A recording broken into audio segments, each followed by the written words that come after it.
Ô, Monique, com relação ao time, eu vi que o Rodrigo deu entrevista, o Bento também falou por aí, e assim, o Rodrigo tá voltando aí depois de um tempo afastado, e acho que ele teve uma conversa com o Ancelotti, né? Antes das outras convocações que ele não foi chamado, ele chegou a conversar com o Ancelotti. Eles se conhecem bem, né, Monique? E o Rodrigo falou um pouquinho disso aí na entrevista, nessa volta pra seleção.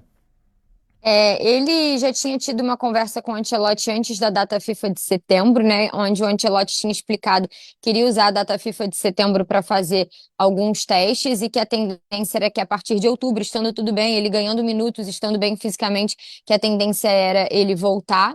E ele disse que agora, especificamente, ele ainda não conversou sobre time, sobre em que posição ele vai jogar, como que ele vai se encaixar, mas que conversaram mais sobre o ambiente. O Ancelotti falou para ele que ficou impressionado com um clima muito bom que ele encontrou na seleção, e o Rodrigo falou que disse a ele, sim, mister, o clima aqui é maravilhoso, por isso que a gente tem tanto prazer, a gente gosta tanto de vir servir a seleção. Então ele contou pra gente que foram conversas mais informais assim sobre o ambiente, sobre o grupo, do que efetivamente sobre campo e bola, mas que é óbvio, né, facilita muito para ele o fato de já conheceu o Ancelotti. Ele disse que ele evoluiu muito na carreira dele, o futebol dele evoluiu muito graças ao Ancelotti, então isso é algo que vai ajudar o Rodrigo nesse retorno à seleção. Ele que não vem desde aquela goleada lá para a Argentina, né, André? É, daquela data FIFA de março, que é depois quando acaba caindo o técnico Dorival Júnior, né? De junho, em São Paulo foi a primeira do Ancelotti, o Rodrigo não estava muito bem, né? Decidiu, em conjunto com o Ancelotti, não ser convocado para se recuperar fisicamente e mentalmente da temporada. E aí, na última de setembro, por uma decisão do Ancelotti, ele não veio e está retornando agora aí praticamente 6 meses depois da seleção brasileira. Foi uma derrota muito sentida, que Que ele poderia ter sai no sido. intervalo, né? O Dorival tira É, ele no intervalo, ainda tem esse.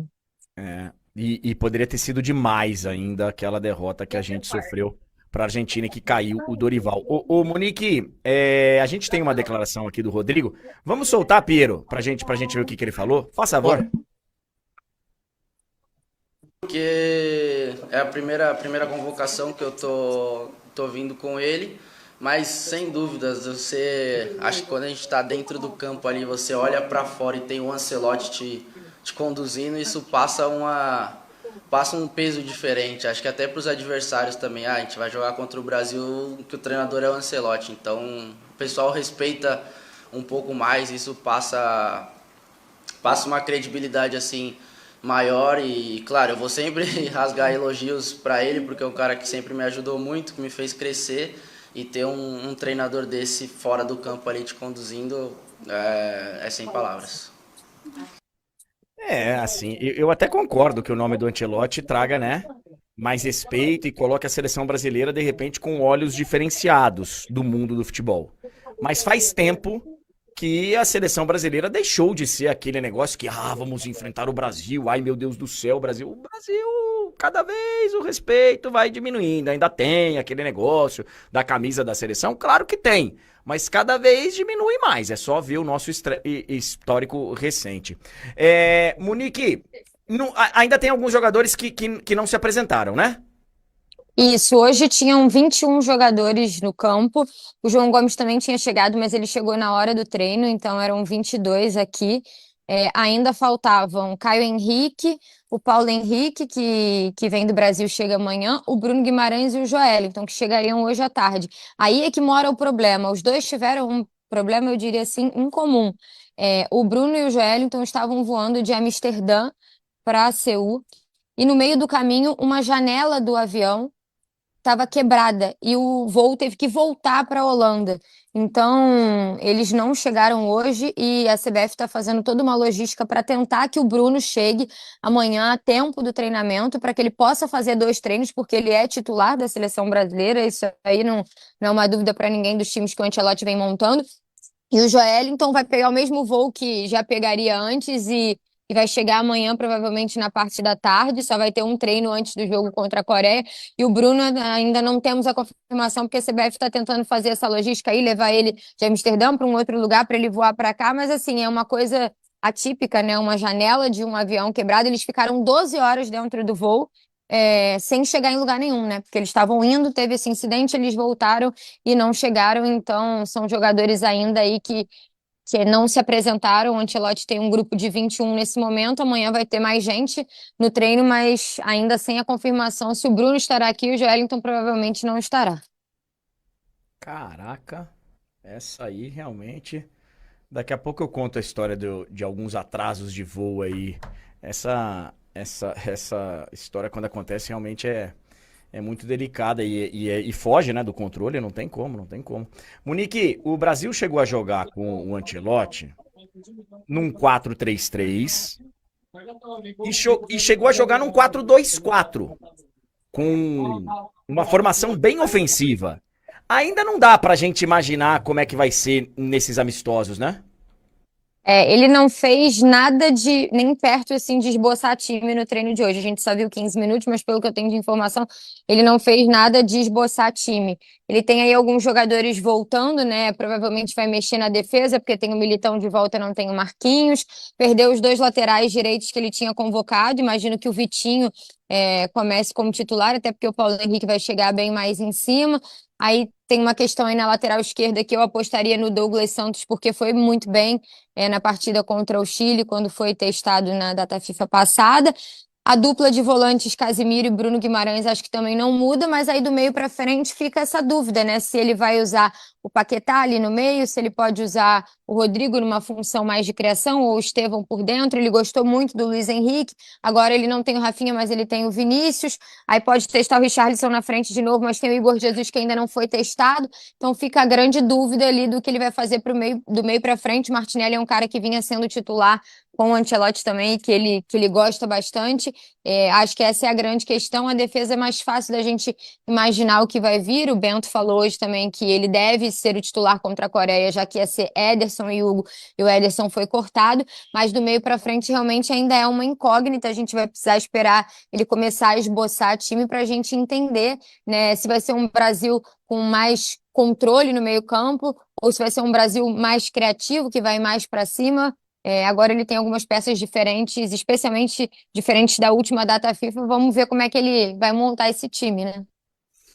Começando pelo goleiro, o Bento, nós temos aí uma declaração dele. O Bento foi um dos entrevistados nessa terça-feira na Coreia do Sul e tinha aquela expectativa, né? Porque o Alisson, teoricamente, titular da seleção brasileira, foi cortado. Aí o Ederson, teoricamente, seria o primeiro reserva, apesar dele ter dito que iria testar o Hugo no segundo jogo.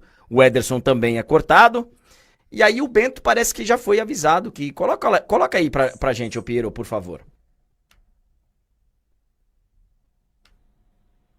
Não tem? Olha, a gente conversou um pouco ali com o Tafarel. Existe uma ideia assim de eu jogar contra a Coreia, mas ainda não tem nada decidido. Acho que o treinador que vai decidir isso no final. Mas independente, eu acho que se for jogar um jogo ou outro, tem que dar meu melhor, tem que representar bem e aproveitar essa oportunidade que é muito boa para mim. O André, Assim. Diga, Monique. o Bento é um negócio muito curioso que acontece com ele, né? Sabe aquela coisa do trem da oportunidade? Minha avó costumava falar disso, né? Que quando o trem da oportunidade passa, tu tem que entrar e ir.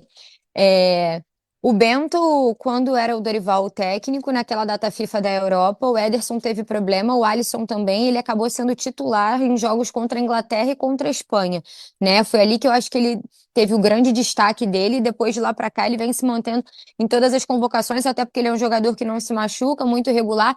Isso fez com que ele furasse uma bolha, porque ele é o único jogador, né, da Arábia, do futebol árabe, que é convocado para a seleção brasileira, que mesmo estando lá se mantém sendo convocado.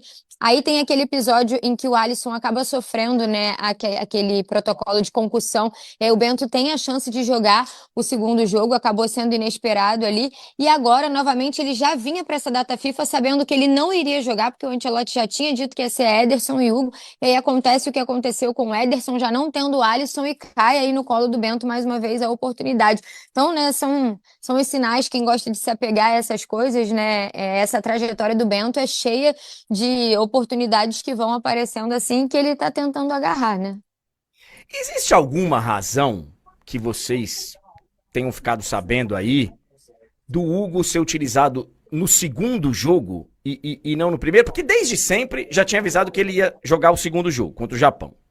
Eu até falei aqui, porque na entrevista o Ancelotti ele fala: olha, a gente fez o máximo aqui para minimizar os problemas para os clubes brasileiros. E eu até falei na entrevista, falei, vocês quiseram minimizar. Para reduzir direto, vocês poderiam utilizar esses que vão jogar apenas um jogo no primeiro jogo, né? Porque daria tempo deles voltarem para jogar no Campeonato Brasileiro. E aí, mas tudo bem, o treinador ele deve ter uma estratégia ali, enfim, ele tem o direito de fazer o que ele quiser, ele convocou o jogador, ele tem o direito. Era só uma curiosidade. Aí quando saem Alisson e Ederson, eu imaginei, pô, agora numa dessa o Bento vai jogar o primeiro jogo, talvez ele queira jogar com o time titular, entre Eu aspas. acho que é isso. O primeiro, né, pra você poder alternar no segundo, ok. Mas aí o goleiro que nem convocado tava, chega e vai ser o goleiro da ida, eu tô com dificuldade pra entender essa história do goleiro. Eu acho que, assim, ele ainda não explicou, e eu acho que isso vai ser um bom tema para ele, né, poder explanar melhor na entrevista coletiva pré-jogo. Eu acho que a questão do goleiro, né, o Ancelotti toma a decisão final, mas tudo passa muito pelo Tafarel, né, que é o preparador de goleiros que conhece muito bem os goleiros. E nesse ciclo, seja Dorival, né, com o Ancelotti ainda não, mas com o Dorival, né, nessa sequência, o Bento, ele já foi testado e teve oportunidades, né, em momentos relevantes que ele correspondeu, especialmente na Espanha e na Inglaterra. E aí eu entendo e imagino, né, que nessa linha de sucessão, o primeiro jogo o Ancelotti queira fazer um jogo com o time titular, até por essa decisão de fazer uma logística para tentar resgatar o Bruno, para o Bruno estar aqui para treinar amanhã. Então, no meu entendimento, ele vai fazer um time bem próximo do titular nesse primeiro jogo, e aí não tendo o Alisson numa escadinha, né, o Ederson subiria e seria o titular, e aí no segundo jogo ele faria um time com mais rodagem, e aí traria o Hugo. Aí por que não o Hugo Bento? Tendo Ederson, Hugo e Bento, Ederson seria o titular, porque ele briga, né, acaba brigando ali por posição se estivesse bem com o Alisson, e o Bento já ganhou minutos, então seria uma chance para testar um goleiro que ainda não ganhou minutos na seleção, que seria o Hugo. Na minha cabeça, eu acho que essa deve ser a lógica, e aí nesse caso que não tem nem Alisson nem Ederson e vai fazer o primeiro jogo com um time mais perto do titular, vai usar o Bento, que já foi titular dessa seleção em algumas ocasiões recentes, e aí no segundo jogo ele deve rodar um pouco mais e aí vai usar o Hugo. Ele vai poder explicar isso pra gente na quinta-feira, mas eu imagino, né, o meu entendimento, a minha leitura aqui é que seria mais ou menos isso. O que eu fiquei aqui o que eu entendi no final das contas é que o Hugo, na verdade, ele é o quarto goleiro. Isso. Ele foi chamado para ser testado, mas ele é o quarto goleiro aí nessa Eu, lista eu do. imagino que sim, é um momento em que os goleiros se machucam muito, né, André? Acho que a gente, no ciclo de 18, a gente já tinha ali claro e evidente quem eram os três, Alisson, Ederson e o Everton. Eles iam sempre e não tinha erro. Nesse ciclo de agora foram muitos problemas do Alisson e do Ederson, né? Então, isso foi abrindo precedente. Se eu não me engano, acho que foram 10 goleiros convocados ao todo ao longo do ciclo, algo muito diferente em relação ao de 18 e 22, de 18 não, de 22 com o Tite. Então, eu acho que nessa escala seria mais ou menos isso. Hoje o Ederson acabou indo para um outro centro, né? Foi jogar na Turquia, foi uma decisão de carreira dele nessa temporada. E aí eu acho que vai depender, né, de ver como estarão fisicamente e também tecnicamente esses jogadores. Mas o Alisson é o número 1, se o Ederson estiver bem, me parece que ele é o número 2, e o Bento vem sendo o 3. Mas as oportunidades estão aparecendo aí, como apareceram para o Hugo e agora para o John por conta dessa série de lesões, né? Galera, lembra aqui que o Hugo tomou cartão amarelo? Sim, ele tomou o cartão justamente para poder cumprir contra o Santos, porque ele já sabia que não iria jogar, né? Já foi avisado que ele não teria tempo hábil para voltar. Ele vai jogar no nosso horário brasileiro na terça-feira de manhã no Japão e quarta-feira à noite aqui no Campeonato Brasileiro. Nem Ele, jo- chega, né? nem chega. A gente já fez aqui umas simulações de voos e teria que ser fretado, teria que ser uma baita grana para chegar tudo zoado, tudo, enfim, não faria o menor sentido. Então ele vai cumprir a suspensão contra a equipe do Santos. Monique, qual a programação para amanhã aí na Coreia do Sul? Amanhã a seleção brasileira tem treino novamente às 4 horas da tarde no horário local, aí já com um pouquinho mais de gente ali mais perto dos 26 convocados. E na hora do almoço aqui pra gente, né, madrugada de terça para quarta para vocês, teremos entrevista coletiva do Estevão e também do Éder Militão, que é mais um que está voltando à seleção brasileira, que também sofreu com lesões, acabou ficando fora das primeiras convocações do Ancelotti, que deve ser titular, já que o Marquinhos está machucado, então a dupla de zaga deve ser formada por Militão e Gabriel Magalhães. Então amanhã teremos Estevão e Éder Militão na hora do almoço aqui da Coreia e às 4 da tarde no horário local, 4 da manhã no horário de Brasília, mais um treinamento da seleção. Dessa vez o jogo é na sexta, né? Então a seleção tem um pouquinho mais de sessões de treinamento antes da primeira partida. E aí amanhã eu imagino que o Ancelotti comece aí a fazer um desenho. Normalmente ele tem feito assim, 2 treinos antes do jogo, ele começa a desenhar o time que vai estar em campo.